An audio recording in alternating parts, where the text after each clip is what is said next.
Welcome, listeners, one and all, to Blighty Day Fiance, your 8th, 9th, 10th, or 11th favorite reality TV recap podcast. It's time to take off those anxiety t-shirts and put on your get over it alls. We're all putting our feet up. We have finally reached the end of a, let's face it, lackluster season, and the reunion gave up nothing of consequence.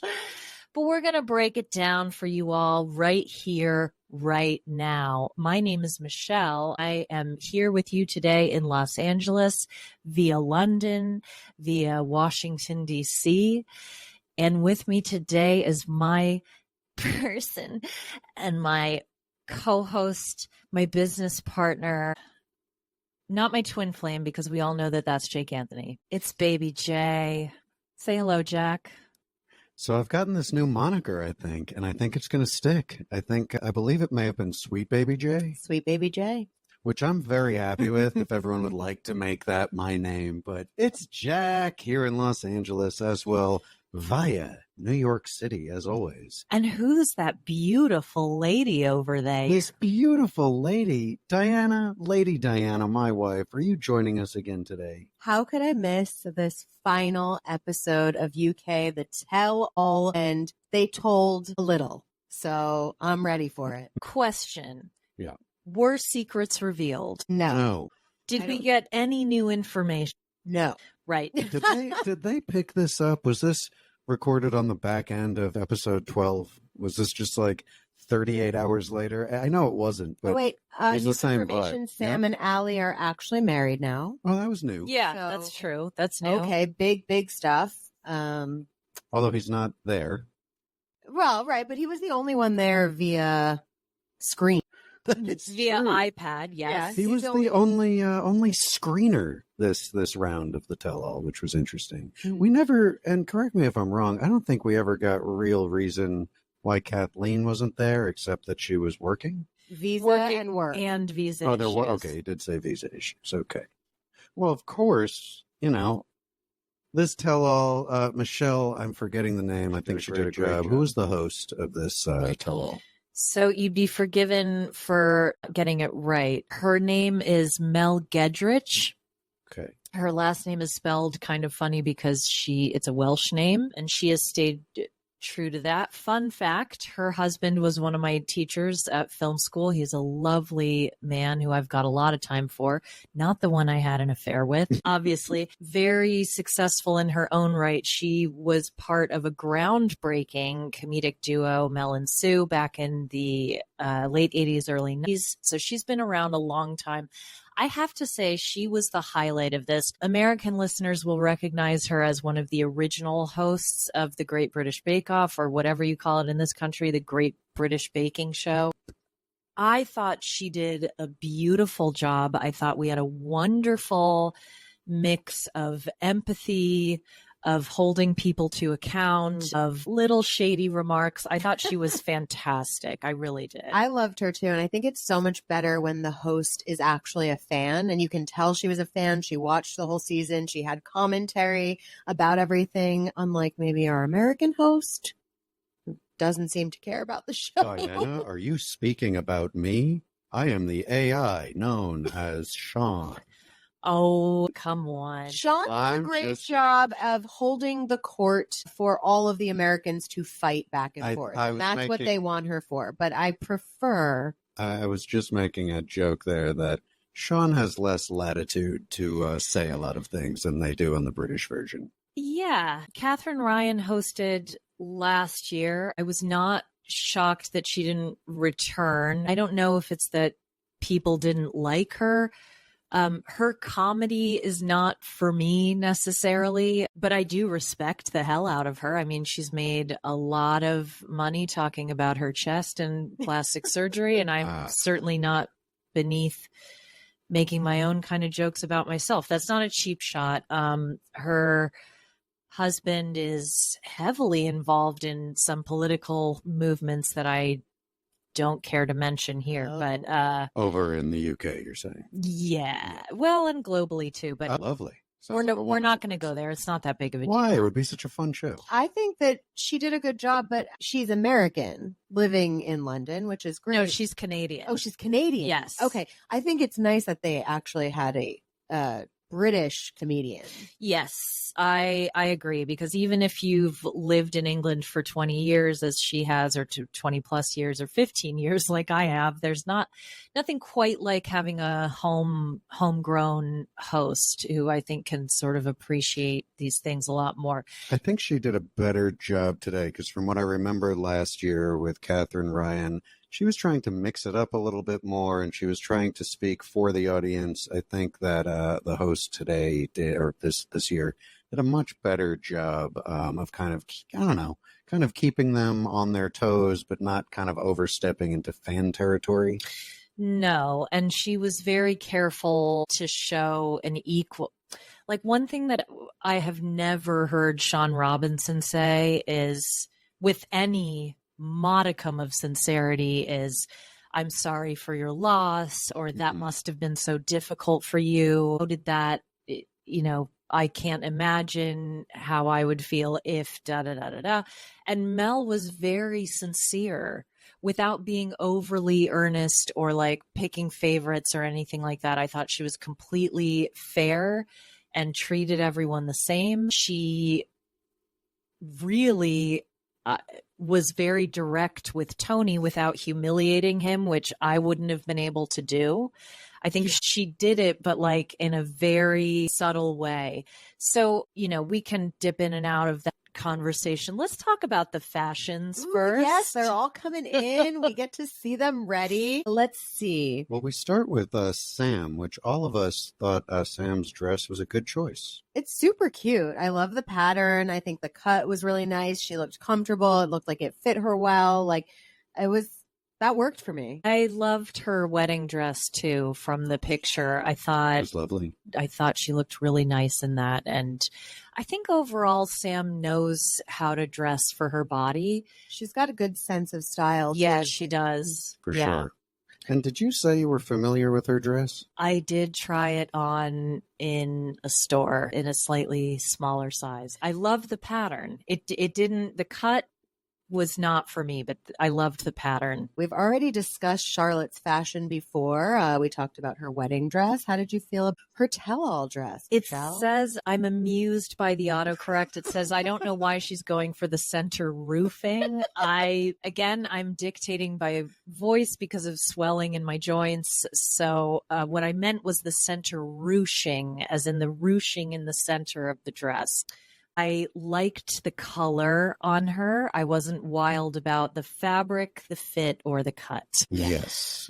A good color for her, though, for sure. Diana, you have any thoughts on that dress? I mean, I can't disagree with Michelle. Again, I love the color, not the right cut. I mean, when she was sitting with her purse in front of her, which is how I would sit if I was wearing a dress like that, it worked. But when you're on the tell-all, I think what people forget is you have to find a dress that not only looks good while you're standing and moving, but one that fits right while you're sitting. And we watch a lot of housewives tell-alls or reunions, and that often is a problem. They don't think about what it looks like when they're sitting.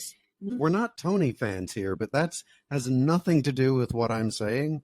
I don't understand, and I would love if one of you could explain it to me. I mean, I think he wanted to make sure he didn't appear to be angry on the show, so he figured if he just filled every part of his face, he wouldn't be able to move it, and then he would appear to just be really chipper. I would put money on the backs of his ears looking like an absolute fucking horror show. I bet it's... Are you talking about where things would have been like tied or sutured? Yes, okay. Pinned and sutured. Yeah, I think he had a massive facelift. Yeah. And probably some hair plugs too. But that's something a lot of men do when they're 42 years old, I think he says. Sure, Tony, sure. Not to mention, like, I think doing makeup on men is very challenging. Like, you have to be very judicious with the amount of makeup you put on a man. And obviously you need to put some on when you're on TV doing a tell-all, but like with all the filler and then the makeup, the lips were popping like pink gloss look. He's had them done. Yeah. He's definitely had that like whatever they call it, the Russian lift, where it just looks, he looks like fucking Chuck E. Cheese. Okay.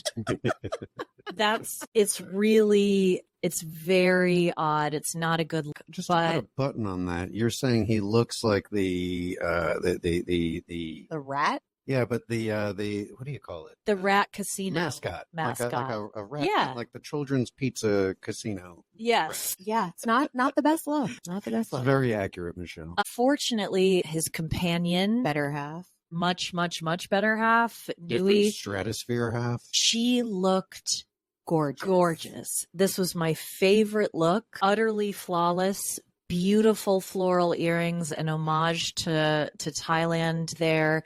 Beautiful golden dress, fit her like a glove. What a radiant. She looked like a goddess. Young woman. She really did. Beautiful. I loved the hair pulled back, just she knew what she was doing. She looked happy also, despite, dealing with life with Tony. Oh, I don't know if I agree with that necessarily. She looked happy. She looked beautiful. I think she looked hunted. Oh, you did say, I think you said he might be in line for the most dangerous game award earlier in the season. Yeah. I mean, uptight watching. I just felt like she was holding it all together, trying to make sure she said the right things, did the right things, didn't, was somewhat true to herself, but more so protecting that relationship. Jamie comes in an unremarkable shirt and trouser combo. I don't think he was wearing lots of white shirts this evening. His was not one of them. No, he had a gray, I think. Yeah, totally unremarkable. Nice outfit his mom picked out for him. Yes, exactly. Who else? Where did she take him shopping? Where does a woman take her adult son shopping in that area? In that area, they're probably too cheap for John Lewis. So, which is like where I would go shopping for basics. That's not to say it's expensive. It's just like it's reliable quality. Okay. I think she probably got that at I don't even remember the name of it now. No, they probably went to Primark, which is got like a Marshalls or it's not even a Marshalls or a TJ Maxx. It's one step below that. So it's kind of like a Forever 21 type situation. Or it's like Hot shopping Topic. on Shein. Not Hot Topic. Nicole looks beautiful. Robin's egg blue, such a beautiful color on her, matches her eyes. And Proud Papa Taher or Taher, I'm very sorry, no one pronounces his name the same. I'm going to get it wrong too. What a sweet couple. What a beautiful couple. And I can only imagine how cute that baby is going to be. Oh, I can't wait to see. It's probably being born this month. I know. Well, she was 8 months when they recorded that. So yeah, that's... Well, I would guess. I mean, that's got to be at least a couple of months ago, I would think. So who knows? Maybe they'll have some nice updates on the socials in the next few days. Yeah, we can't forget the entrance from the old reliable couple back for another season. Were they back for another season? Oh, we've left out Sprite and John. Oh, right. How can we? We're leaving out self-professed MVPs of the season. My favorites. I think Sprite looked incredible. I think he looked model perfect. Mm-hmm. Wouldn't expect anything less. No. John was wearing a t-shirt and a jacket, I think. Suede jacket. A suede If jacket. anyone who has not been on one of these sets, there's no air circulation. No. Right? And the lights are very, very hot. Inadvisable. It's ill-advised for anybody to wear a suede jacket over a t-shirt, especially someone like John who, looks like he sweats a good deal. Also, I know I've said this before, but to our newer listeners, and Jack and Diana will back me up on this, when you film now I think I know which theater this was filmed in. I think that's the Battersea Arts Center. I've been to shows there before. If you're ever wondering why they don't do long lunches or anything like on Real Housewives, because they do a lot of sitting down and pretending to eat, or why they pretend to eat is for different reasons. But when you shoot in a restaurant, you have to black out all the windows, turn off the air conditioning, and turn off anything that makes noise, including the refrigerator and the freezer. So restaurants hate it when you film it fucks up their whole night. And this would be a similar situation where any natural light is blocked out. So you're in this insulated, very hot room for them to film an hour and a half, I would guess they would have been there for minimum 10, 12 hours. So it's a full day and it's long. It's a full day of shooting. It's long. They will have had breakfast or lunch in between. And again, a reminder, this is the only part of the show that they are compensated for financially. That's outrageous. Yes. So the reason why this question about where Louise and Jose's money is coming from, you can't think, oh, it's the show, because this show is classed as a documentary in the UK, meaning they don't get paid. I mean, this fucking guy, I've had enough of. Can you, and I'm sorry to jump in there, I can't stand them at this point. And I hated the last 5 minutes turning into like a music video. I hated that. Which we'll get to that at the end, but just give your feelings and thoughts, Michelle, on these two, this dastardly duo, if you will. I mean, even just their arrival. Okay, so I'm very mindful of the fact that Louise is disabled. And I don't think that they were there for the entire shooting day. I think that would have been hard for her. Fair. I'm mindful of all of that. I would have appreciated her doing something besides staring blankly into the middle distance. I get that it's not all about you and that it's boring when it's not all about you, but you're still on camera and it's basic manner. The Americans don't have a problem with this. They know that they're meant to be, see Lauren, right? Like, it's on you to have a huge reaction to whatever else is going on. So I was a little disappointed in them. I did appreciate the cab driver saying, where do they find these people? That's my favorite part. The American version of this show would never, ever put in what the Uber driver said when they were dropping off somebody. And I really appreciate this production for doing so. I mean, he's obviously, Yuse is a spectacle amongst himself. And then, Louise tries to match that with her fur, shrug. I was just going to say, so I want to just discuss a little bit about the green room backstage before they get onto the show, because there's a few little golden nuggets from, from that interesting. time. This was the first time they gave us a solid 15 minutes of preamble, and it actually was welcome because they stayed away from the cast. They let the cast interact freely, and it kind of gave us a little bit of a true behind the scenes look at how they were all interacting. Yeah, my favorite part, definitely. You have the girl talk, is Charlotte and Sam, and then they want to pull Nui aside as soon as Tony gets there, and that they were they were basically like, blink twice if you're okay. Look, as a survivor of domestic violence myself, proud survivor, and as someone who's worked in crisis intervention, this is not the way to approach someone. If you're concerned about them, please never do it when their partner is front present. Of the person. That's Don't dangerous. do it in front of the person. It's very dangerous. Do you think that these women would have just been like, no, we're just trying to help. We're just trying to help. That would have been the line, right? We're just trying to help, while they're making things possibly worse for Nui in the process. Yeah, absolutely. I'm not saying they had any ill intentions there. I'm just saying, if you are out there and you're worried about a friend of yours, this is the kind of situation that isolates them further and puts them in further danger. I'm not saying that Tony's an abuser. I am saying that he has shown controlling and coercive behavior on camera that has been documented. And whether he was in the military or not has fuck all to do with how he comports himself. And I'll take that a step lower there, which is just, if you have a friend who you want to say something to them about their partner, best if the partner's not there, because the friend's not going to be able to open up to you and actually speak their mind. Yeah, so this did nothing except to perpetuate a harmful way of dealing with women who are at risk. Right. Well, and she obviously didn't really say anything when they did their, quote, girl talk, but you saw Tony as soon as they came back. What did y'all talk about I mean, he knew that they were trying to get information from her, and he had probably coached her. Tony acting guilty. And Tony, in the meantime, bonding, Michelle. Come on. He's bonding, and I don't want to repeat what he said.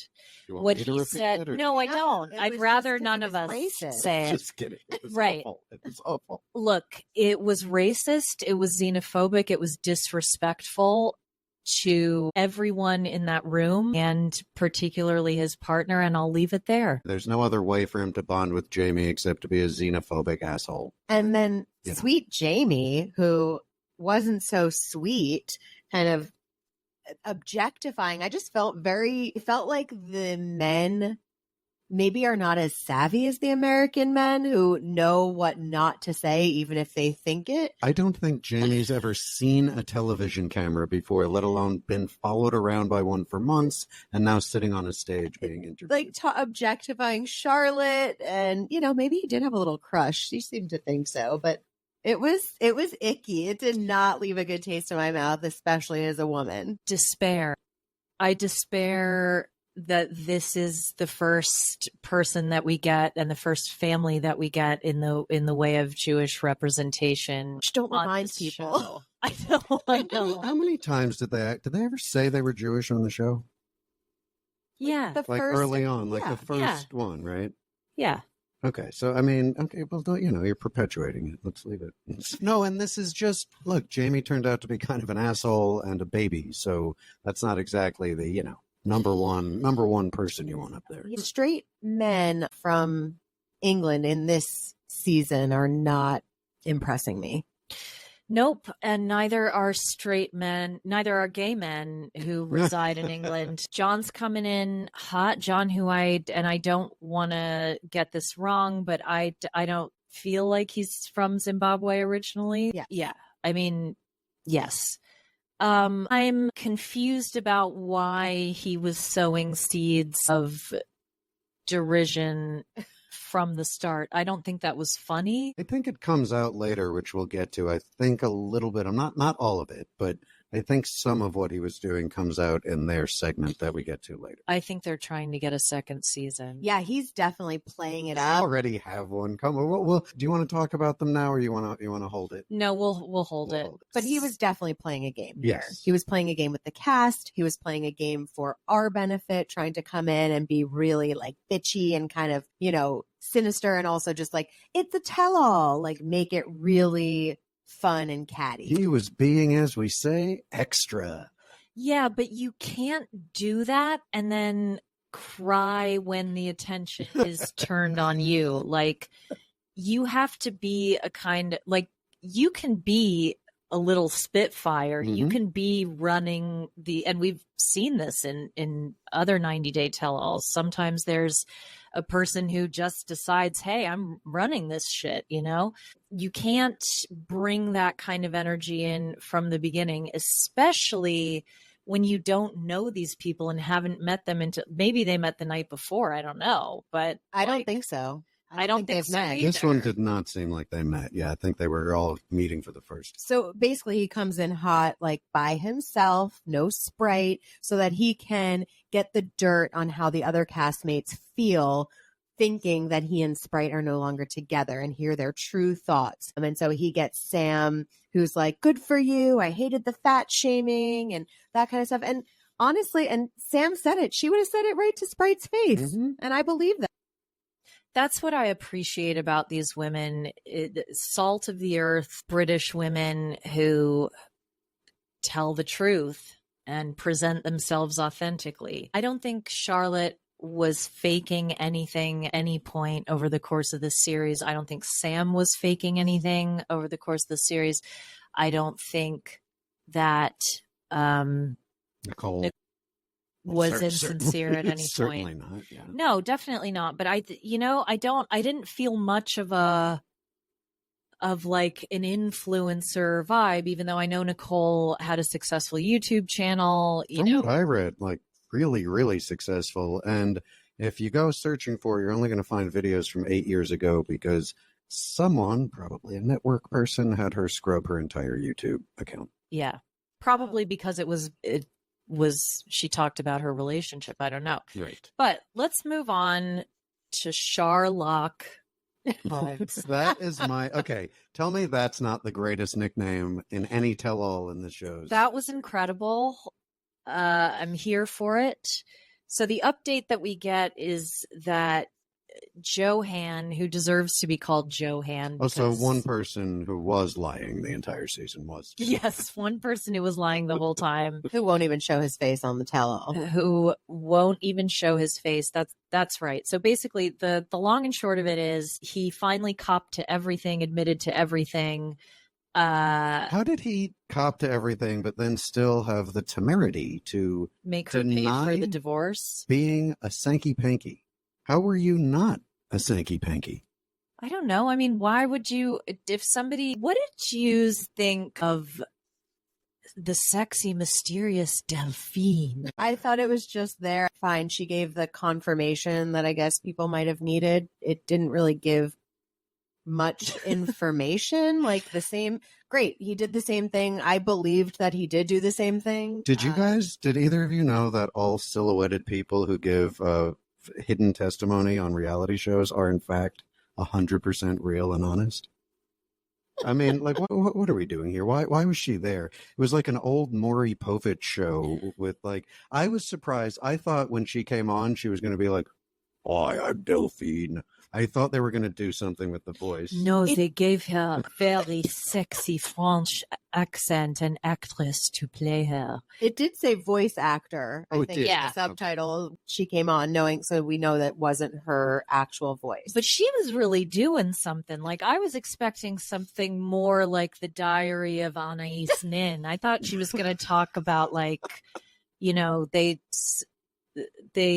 held each other amidst the humidity of their sweat or shared I'll read sweat. This stranger with Johan in the sand. Yeah, exactly. Is your favorite place to have sex random people in a theater?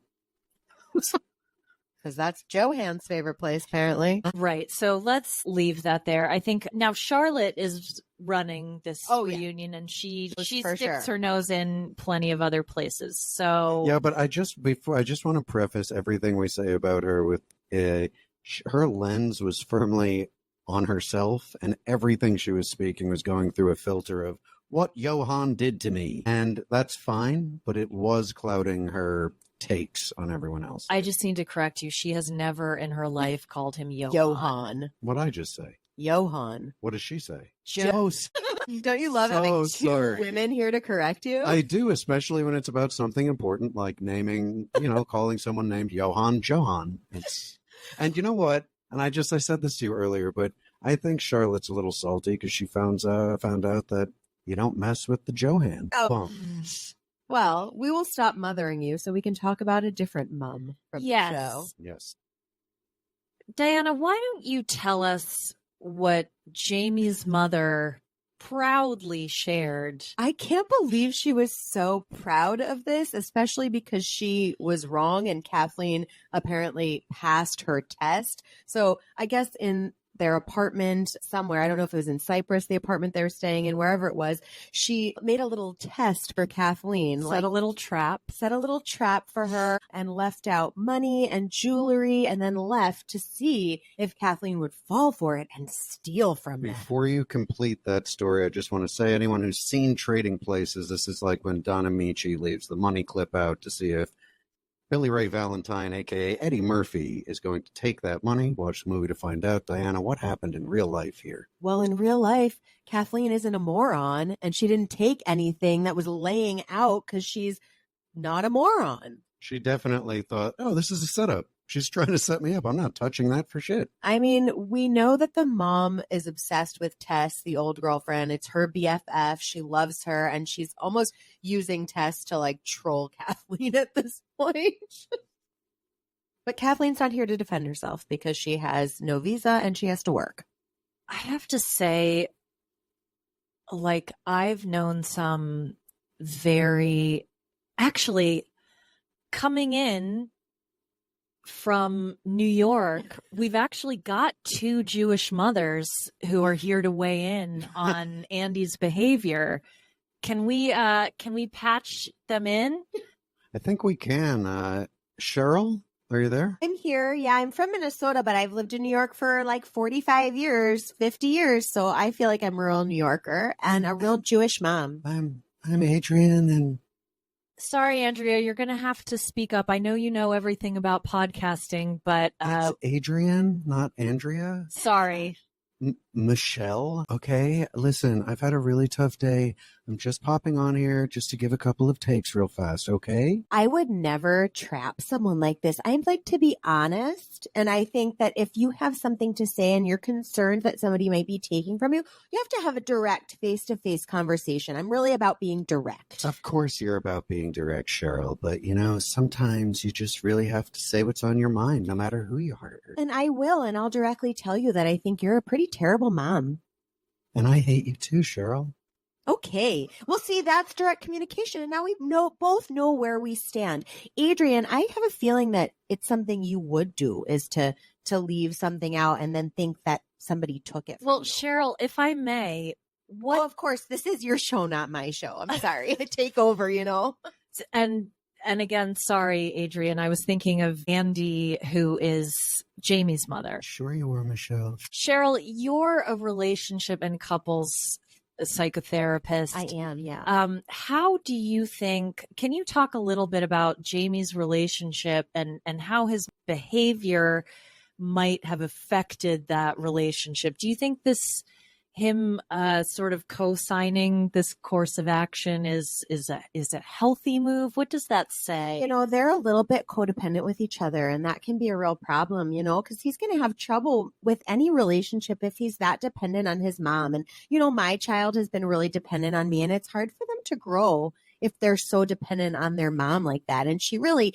is taking charge of everything. So that can be a real problem when a mom takes charge of everything. I know you've never taken charge of anything, Cheryl, but I'm just wondering, where do you get off?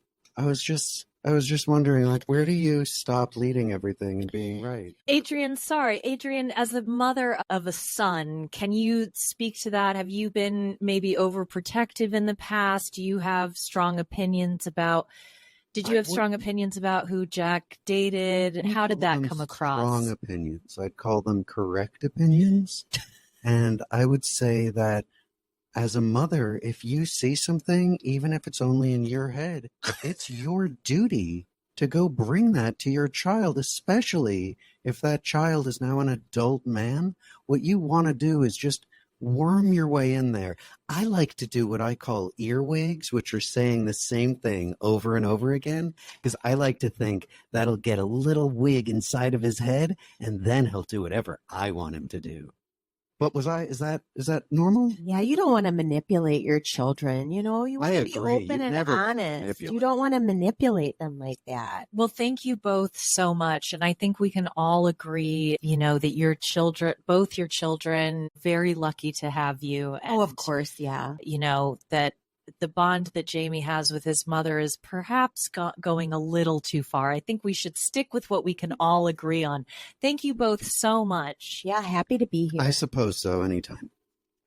And Jack and Diana are back in the room. Wow, there's some challenging people there. It's a lot of feeling going on there. A lot of opinions. Oh, you gotta love when moms are just super dependent and interdependent and codependent and all of that. So that's been fun. Now, Charlotte has a moment here where she says that everything that Jamie has put forward as romantic and every way that Kathleen is reciprocated is sort of, it's not really her giving back anything. Yes, she likes balloons. She likes candles and flowers. She had a non-reaction to the poem. Even Mel, our host, agrees when she says this is all, relationship flim-flam. There's nothing behind it. Well, what do you all think about that? Did Charlotte take it too far? I think so. She was a little harsh. She was kind of way harsh, Ty, actually. I think Kathleen actually did appreciate the gestures. She seemed to genuinely appreciate that poem, which Jamie's mom is very proud of his talent of writing poetry based on items he sees around a coffee shop. But yeah, Charlotte went really into that very harshly. And yeah, I mean, Charlotte was harsh, but just, look, there's only so much she can say about the whole Tess of it all. And I think that, I mean, because look, we never meet Tess. Tess never says anything.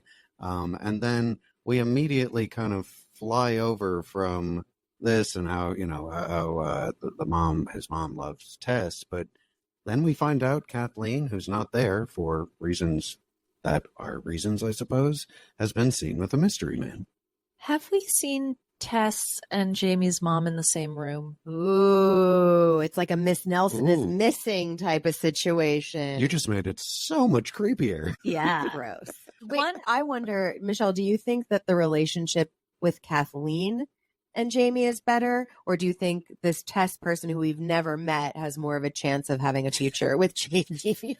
Well, I think if she's willing to play the game, I mean, she's doing it in a much smarter way. I think you have to ingratiate yourself to Jamie's mother.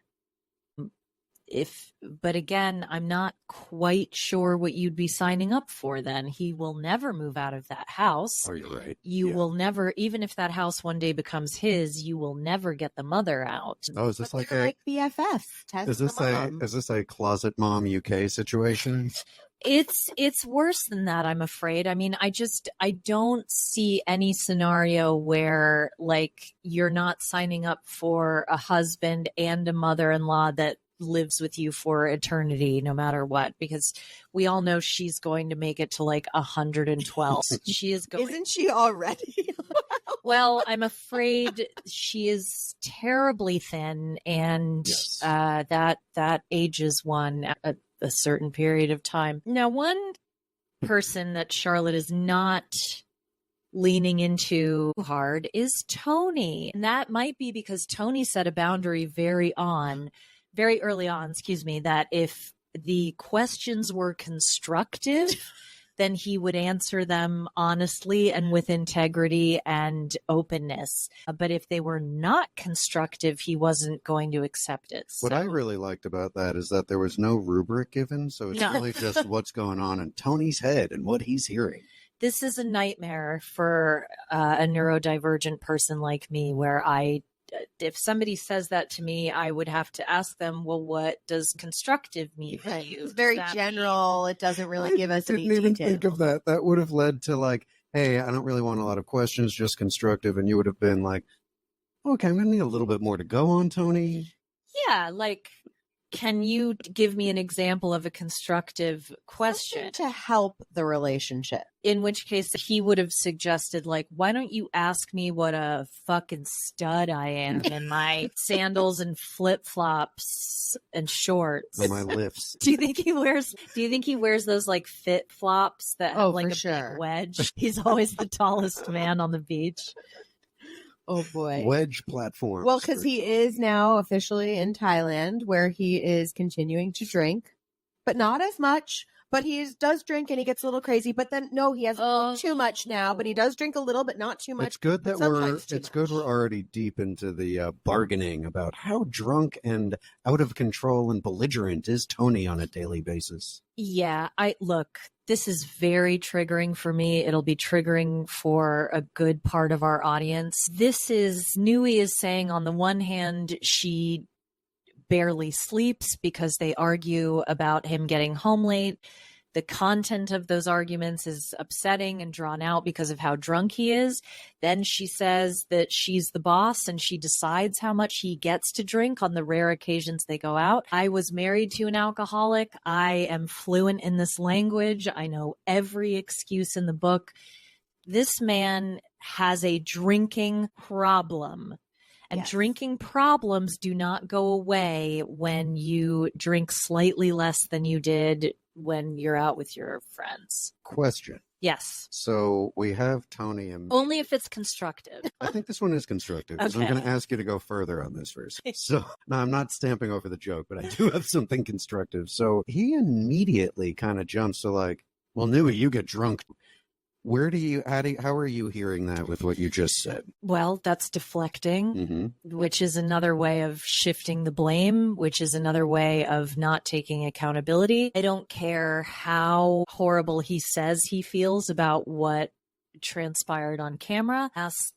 Mel treats him extremely diplomatically, because Maybe too diplomatically. Well, he is a narcissist and an alcoholic, and an alcoholic in active addictions. No, you're right. Well, even if you compare it to something like, let's say I'm allergic to nuts. If I eat nuts, I'm going to get sick.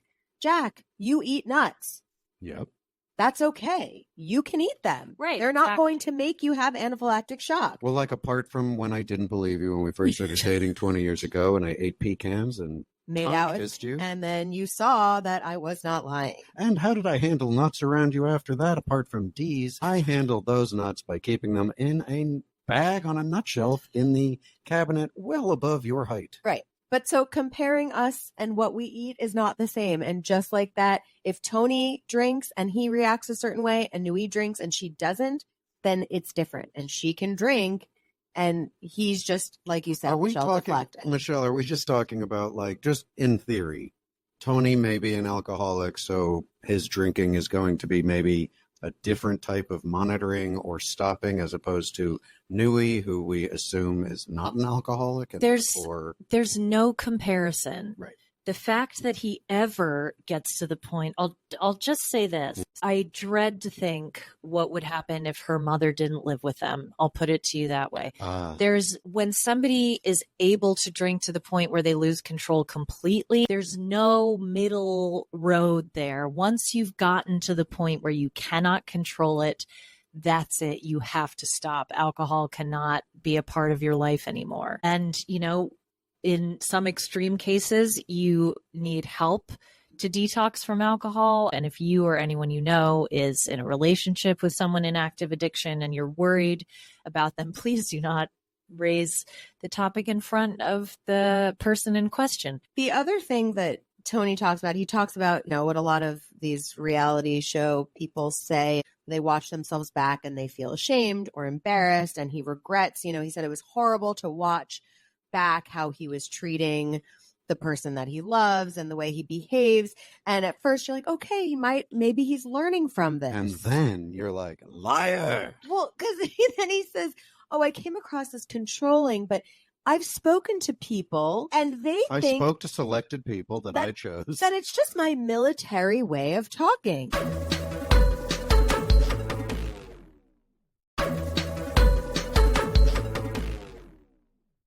I just want to say I've known many, and look, Michelle, you tell me if it's different over there in the UK, okay? I've known many a military man and women, a military person in my life. I've never heard anybody speak like this and then blame their military training for it. No, I also nor have I. And I want to go back to what Diana says, because this is very important. Shame is not a deterrent when it comes to addiction. Mm-hmm. Shame fuels addiction. Yep. So shame would not have, that's why people talk about hitting rock bottom where there's nothing. If shame was a deterrent, then lots of people would be able to get out of it pretty easily. Yeah. But shame is actually what drives you. Shame is an emotion we like to avoid. And I think, unfortunately, now that he's seen himself like that, he knows better how to hide the bad behavior. Yep. And that makes it even scarier. Exactly. That's what stood out to me. It just seemed like it seems like Tony put on a new Tony mask, this one a little tighter than the last one, and it just feels a little too slick. We were talking about this like bullshit sort of like apology tour that he's going on, and we don't buy it. I'm calling it bullshit because nothing this guy says is genuine, and it just seems like he, especially as soon as I hear, hey, I saw how I was on TV, I know this guy's not taking that in a real way and doing something about it. I saw how I looked. I didn't like it, so I'm going to act different on television now. And that's a very elegant segue into another person who didn't like what they saw on TV and tries to come across completely different. I don't know where John gets the hubris to come on in here this hot and throw an insult here, there. Look, it's one thing if somebody says, hey guys, I've been watching the show and I've been making comments about you all along. I'm really sorry. I didn't know you and now I know you and I feel differently about it. He's coming in being all like, wow, here's me with my radical honesty and this is me. And it's almost like he's just putting on this outfit where he has to pretend for a day that he doesn't care what other people think. It felt like a front for sure. Like, did he get this hubris from people kind of feeling sorry for him and thinking Sprite was a little bit more of the villain in their relationship? And so he thought he could come on there and say whatever the hell he wants? I don't think that was it. I think John's very comfortable with Sprite being the villain. I don't think that he thinks anyone's looking at him like, oh, Sprite was this way. Look, this comes off very, very quickly. He's like rapid firing, like he almost had them preloaded as to how to hit each person. And what I don't understand is if you're cutting off the people who are there trying to support you and you're cutting them off at the knees, what is the intended result, do you think, that John was looking for? I wonder if he thought, and again, I don't know how much, and none of us know, apart from the editors, how much was cut out of this, because I'm sure they filmed a full day. I'm sure they filmed a full 12 hours at least. I think he wanted to. Sorry, can you imagine the uncut edit? No, but I think he was kind of running around being like, I'm the bitch who's ready to dish. I think he trying to get his own talk show out of it. Yep. And I think that this was his Hail Mary play to be included in the next season. Maybe he was expecting Sprite to kick off too, but Sprite was a consummate professional. Well, I'm sorry, Diana, I'm going to let you get to your point, but did we touch on when Sprite was speaking to John and Ty? Did we? No, that's what that happens right here. Oh, sorry. I thought it was earlier. Yeah, no, this happens because this is backstage where John is going off. Here, Diana, just go over that because I thought that was really interesting. Well, Sprite, you'd think Sprite is kind of bitchy and like out there and not afraid to say what he thinks, but he went over to John and in Ty was like saying he was worried that John was going to ruin his career. And if he kept talking like that, like he was going to bail, he was going to leave. He was not going to support John in this way. Michelle, how did you take that interaction? I thought that was an entirely fair comment. If I brought my husband or a fiance or let's say if you and I were on a panel together, you were talking like that to other people, I would like, I'm not supporting this. You know what, Michelle? Vice versa. Okay. Yay, team. There was one comment though that John, I don't remember if it was on the stage or backstage, but he started and how he needs to support them. And that I found triggering because we've never really quite figured out how John supports himself. And I feel like he's a chef. Jack. Yeah, he's not making enough money to own that house as a chef. And I personally, that's no proof of this. He feels like a family money guy. And I don't like when people like that start like throwing stones at other people. I agree with you. It's nobody's business how these two make their money. In fairness, they have had a lot of sponsorship deals through Instagram, and that might have also just been a swipe. Yeah. Like, I'm jealous because I wanted to get sponsored by, I don't know, like a really shitty cake company. I was just going to say that actually what you're saying right now speaks even more to what Sprite was saying in Thai, which actually could have been more construed into, and I'm putting words in Sprite's mouth here, but like, John, you're going to fuck up our sponsorship things that we're doing on Instagram that's actually making us money. Yeah, I mean, I got some inside information from last year's tell-all, and I learned, and I might talk about it I think I have talked about it on Patreon before. Obviously, I can't reveal my sources, but I'm aware that again, because they're not earning money for being on the show, they're only getting appearance fees for the reunion or for the tell-all. There's, naturally some jealousy and some competition going on, because there was a cast member last year who got a lot of sponsorship deals. She also got quite a few items on, and she got inundated with so many requests that she started an Amazon gift list, and that, was bought for her many times over. So yeah, look, I get it. I understand wanting to preserve that. So let's go into what I feel is the sort of lighter portions. Yeah. The one that's actually just legitimately happy. Yes. And not much to say. There's not much to say because there's no bullshit going on. Everyone's straightforward here. And that is, of course, we're going to get to Nicole and Taher. Taher, of course, learning English from watching Peaky Blinders. I love that. I love that.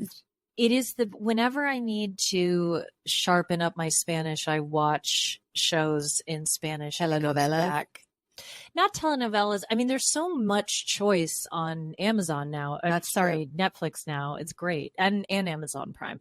Netflix, I'm still stuck into my Korean melodramas. Which you have to show us. Fucking fantastic. But the dubbing is so good now. I never used to watch any of that because dubbing was so awful, but now it's actually really good. Well done. Squid Game dubbed. That's the only thing you've watched. So it counts? No, but I think what it is that the way that their faces move and the way that they form words is so different from ours that you don't get tied up in the fact that I really think it's totally different. Okay. All right. I'm going to give it a shot.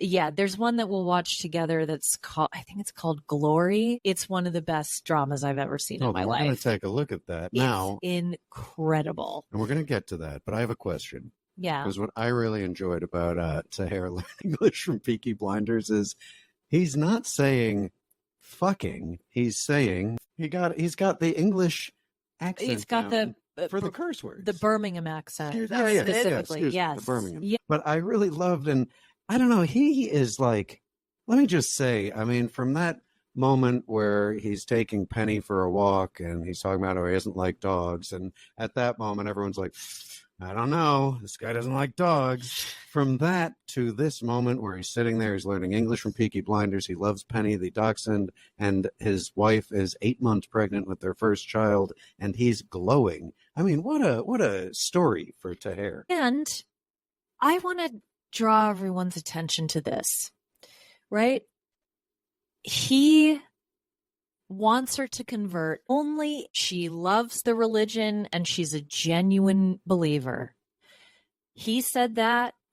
Allie said that. Can we, this is my little Rosie the dog prayer hands prayer, most fervent prayer, TV executives, can we please drop Islamophobia motif in these shows? We're all sick of it. Over it.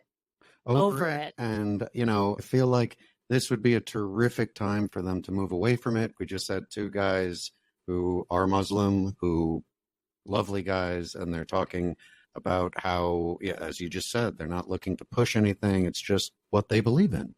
And that's great. And I want to get away from these stories, like you guys are saying, about this pushing religion in any religion. It doesn't just have to be Islam. It's anything where that's the crux of the storyline. It's played out. It's stayed, and it's silly because people who are going this far into a situation, I mean, at this point on these shows, I feel enough people have watched where it's like, yeah, you're going to need to learn some things about your partner and their life before you start taking giant steps with them.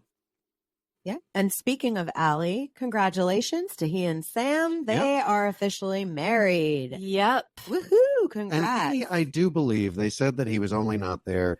Look, she said there was a visa issue, and then he smiled. And to me, tell me if I'm wrong, it sounded like he was like, yeah, I didn't get it in time. I don't know. Yeah, probably. And look, or money could have been an issue. Sure. You can't come over while your visa is being processed. Right. And maybe maybe they didn't want to share all of that because of timing. Yeah. All of that. And also, Nicola, you are so fucking full of shit. This is, I would That's never, Sam's friend, by the way. I would never in my life drag someone that I cared about the way, and you know what? I'm saying this because I've made this mistake before. I have a very good friend whose husband I do not care for. I have made that clear to her, begged her not to marry him. I did not go to the wedding. I couldn't go to the wedding for other reasons. But, I didn't send a card. I didn't congratulate them. I will regret that forever because she's probably going to be with him forever, and I'm the one who's an asshole. And you're the one who probably doesn't have the relationship now. Well, I mean, we're more like sisters. We're very close, but the worst thing that's happened is if she ever does want to leave him, she'll never come to me. Yeah. Right. And I don't mean to make this about me. I'm just saying, again, if you are this friend, please do not be this friend. But you don't need to qualify everything with not making it about you. I'll say that on the air because your experiences are very valid. And also in this, you're sharing an exact story of what Nicola's doing, which is going Nicola, which is going to destroy her friendship with Sam. But so the whole cast kind of gets into this discussion of, and that's, I think, the big story around Sam and Allie is he just in it for the visa? And what do we think? Which I felt was so mean. Can we get away from this trope also? To isolate these two, and we all know why. Yeah, of course. And to walk around it and to have Sam make self-deprecating remarks. I will say Allie gets a gold star in my book for saying if he was only in it for the visa, he'd be looking for older, richer, 80 years old and above, ideally about to die, right? Well said, Allie. You can't come back from this better than he did with that line. That was No, but the subtext of all of this is that Sam is not worthy of, because, and I'm just going to say it, because of the way she looks. Yeah, that's right? fucked up. That's not cool. And also, there's literally nothing that he can do or say to change people's minds. So I kind of appreciate he's there's nothing he can do or say. Charlotte feels that way because that's her experience. And she feels like that it's the same as her experience with Johan, which it's not. They're not the same person. They're not from the same place. They don't have the same sensibilities. It's not the same just because you feel maybe as a heavyset woman, you connect to this other heavyset woman. I can understand that, putting yourself in those shoes. They're not the same person. It's not the same situation. Having different lived experiences on a similar plateau, let's say. So I feel like there's nothing that Allie and Sam can say to change people's minds. That's right. And then when Allie does try to defend himself, so Charlotte is allowed to throw horrible allegations at him. She's allowed to project her entire story onto him, call him, I hope I never hear these two words together again, which I guess means pussy head? Yeah, it does. Yeah. It does. It's not, I've never used that or heard it. But guess what I'm going to start using on a daily basis. Please do not. Ew. Unless you want me to find an actual rat and put it in your head. We'll just go back to New York, go to the subway. We'll get no problem. Pizza rat, fanny rat, they're all there. They're all there. So she pulls a Jamal from The Single Life and goes, what you are not going to do is swear at me and raise your voice. Fuck off. You did not come here. I'll say it again. This is not a good faith conversation. These are not good faith questions that she's asking. She'd better come correct if she's going to come for somebody else's man. And I don't blame. I was surprised that Sam was the first to flounce. FTF. Yes. Didn't see this coming. I swore it was going to be John. But it was because Allie's camera cut off. And so it was frozen and she did not want to sit there and have to defend it all by herself. No, but that was the thing. They didn't cut. He's frozen in a weird pose. You can tell he's frozen. Charlotte is still going at him. And they're trying to say the camera's cut off. And I think Sam was just I got to get off the stage. I can't do this until it's fixed. No, I get it. Charlotte was way too, I don't know. She was too hard. She was too harsh. She was over-identifying with Sam and in that and was projecting her issues with Johan onto Allie. I could not get away though from this bizarre comp she was doing where it's like, you're with this guy in Turkey and I'm with this guy from the DR, so same thing, right? No, not same thing. But also, in any way, regardless. Even if it is all play pretend, who are we to judge someone who wants to feel loved and important and is being made to feel loved and important? Their entire marriage may be a sham. We don't know. They seem to have fun together. I don't know. They seem to be friends. I mean, was she deeply unpleasant throughout the series? Yes. Was she very hard to watch? Yes. She's also, they're both so young. Isn't it just all right for young people to make mistakes and choose the wrong person and marry the wrong person for the wrong reasons? That time in life is supposed to be about. I do think like there does seem to be like something where their personalities do mesh well. Like, somehow. Yeah. Like to me, that's where like I try to find the bullshit in these relationships on this show. This one just, I don't know. She, like you just said, she wasn't the most pleasant person during this season. No, she was not. I actually found her to be the most pleasant on the tell-all. Yeah, she was. Which tells you maybe there's a little bit of an edit there. But Ollie is great with her. Like, they're fine. They're not having any problems. And I don't even think anything would have been kicked up, really, had Charlotte not been going so hard at them. Yeah, she was going hell for leather. Before we move on, can we just have a little subtitle humor for those of you that also watch all of this? Yes. Subtitles. How could I forget? We can't move on without just discussing this, Michelle. Charlotte is upset and yelling at Allie. You know, Sprite had asked him to name 3 things that he loves about Sam, and he kind of said a few things. But so Charlotte says he couldn't even reel off 3 things that he loved about you.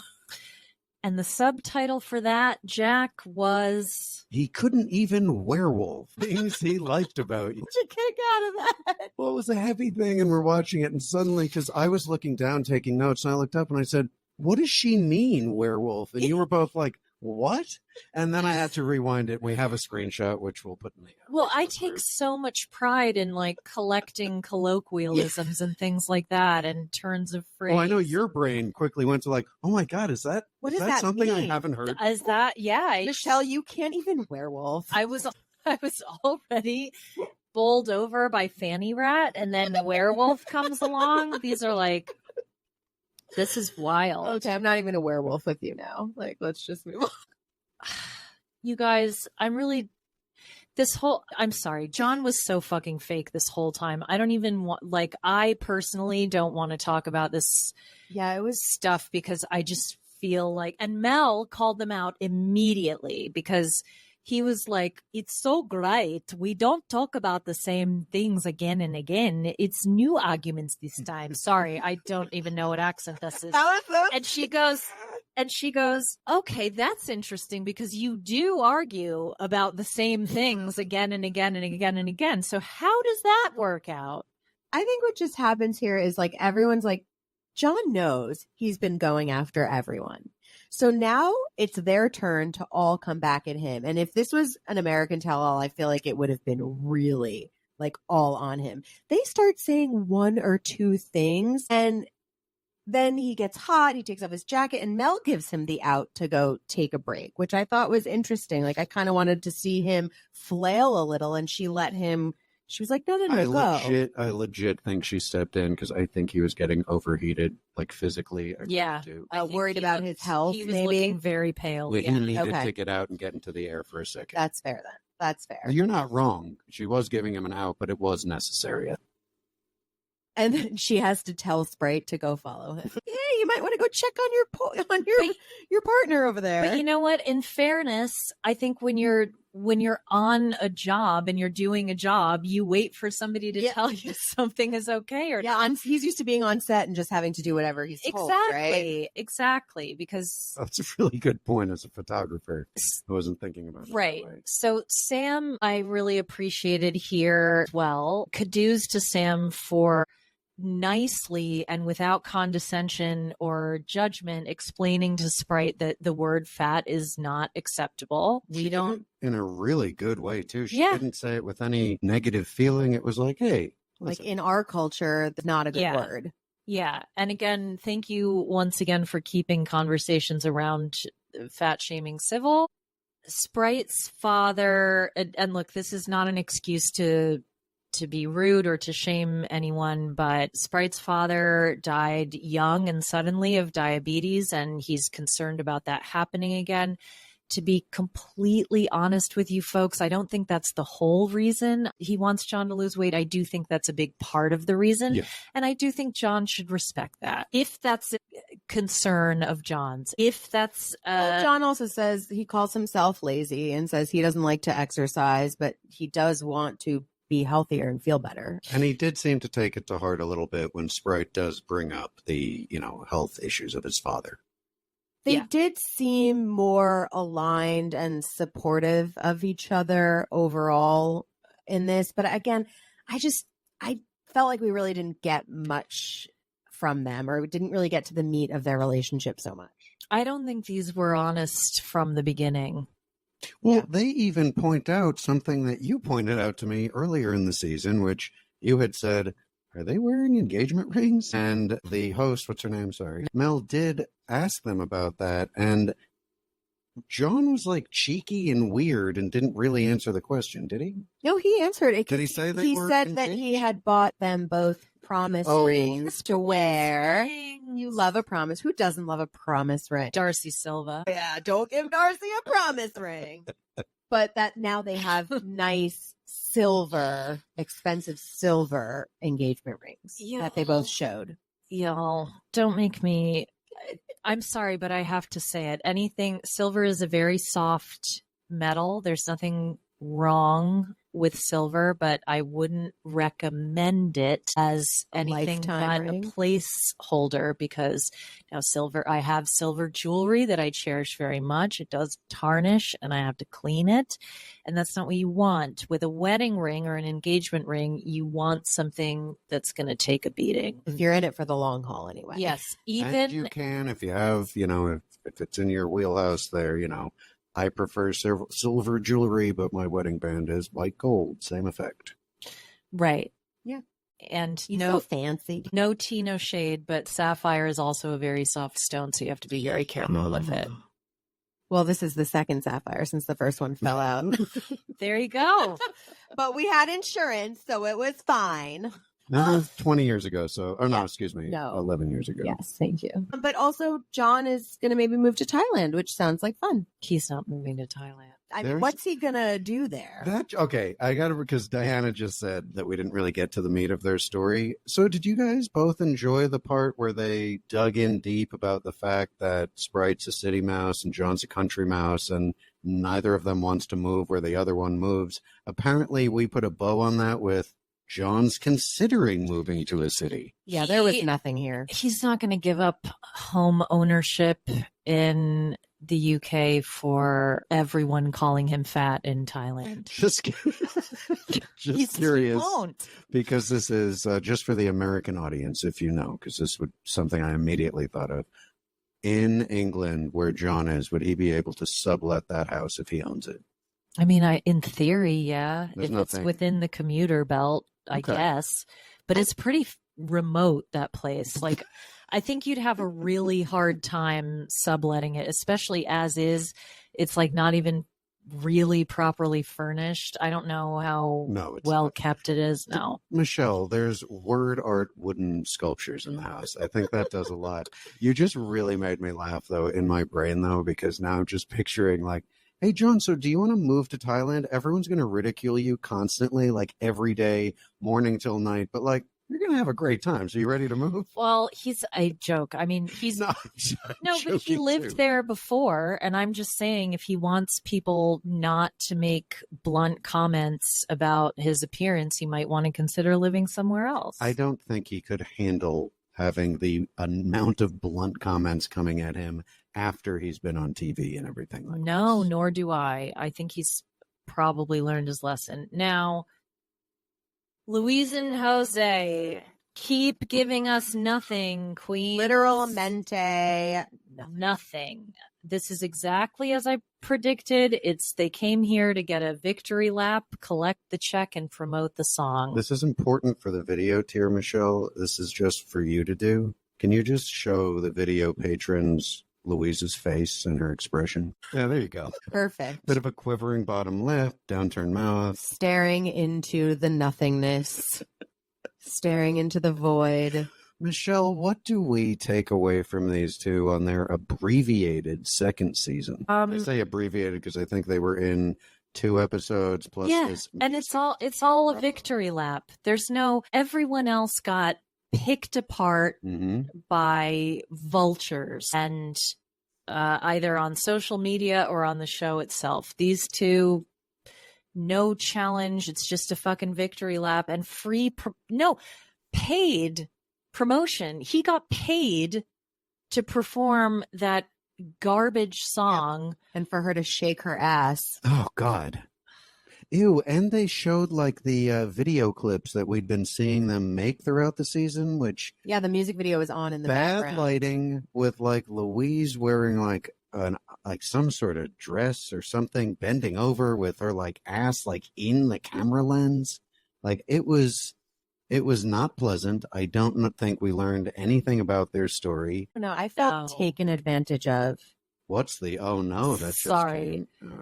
So I didn't know what Pereira meant. Oh, yeah.